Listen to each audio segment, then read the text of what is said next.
Ours is by nature a very rebellious culture. In fact, America has at its very core this DNA of rebellion.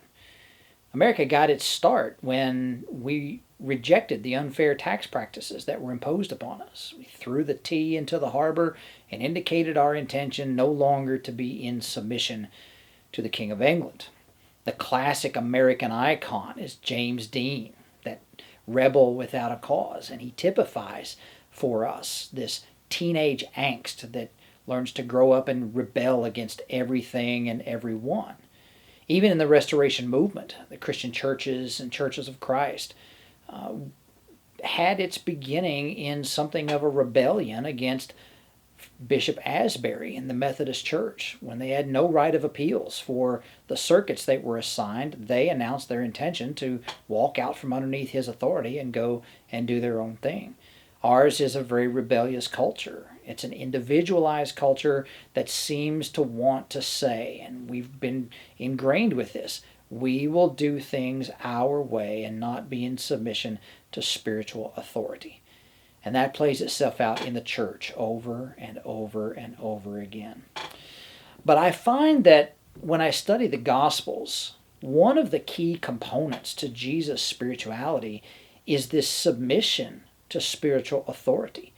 Jesus, even though he's the Son of God, knows what his place is, and he won't usurp that place. He first of all becomes very submissive to his Father.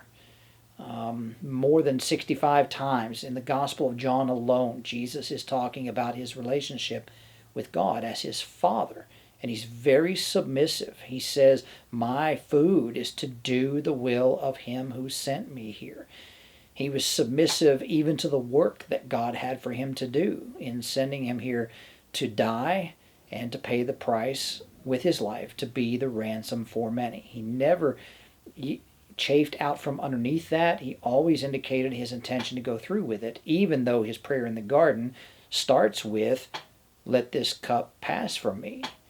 It ends with, but not my will, yours be done. He starts with this intention to acknowledge that it's very difficult to live, but always comes back around to submission. He will have disagreements with the Roman Empire. He will have disagreements with the Jewish leadership, the Pharisees, the Sadducees, the scribes, the teachers of the law. But even in his disagreements with them, he's very, very respectful in the way that he goes about that. Give to Caesar what belongs to him, and give to God what belongs to him. That statement's less about money than it is the respect that Caesar deserves and that God deserves. And those Jewish leaders in that moment were giving neither to either one. Sometimes it looks as if Jesus is rebellious against the state or the Jewish leadership, but I find that most of the time he has serious disagreements. And in those disagreements, he's able to be respectful, even while he communicates his intention and his belief that they are in the wrong. And Jesus seems to always be right in those moments. Jesus' submission to authority, to spiritual authority, naturally brings with it the question of whether or not we are to be in submission to God or to those humans whom God has placed in authority over us. Paul will say on a few occasions, the book of Hebrews will say, submit to your leaders. Peter will say, submit to your leaders, knowing that they have been entrusted by God to keep watch over you. So there naturally comes this question, do we be submissive to God or to the human folks who have been put in authority over us? Sometimes the question becomes, when do I rebel against human authority in order to be submissive to God? Well, that's a question that has to be asked. I find, though, that in modern Christian spirituality, that question is less prominent than we all tend to think that it is. If we're going to be a people who are modeled after Jesus' own spirituality, a people who are genuinely spiritual, we're going to have to give some consideration to being in submission to those who are in spiritual authority over us, knowing that they've been placed there by God.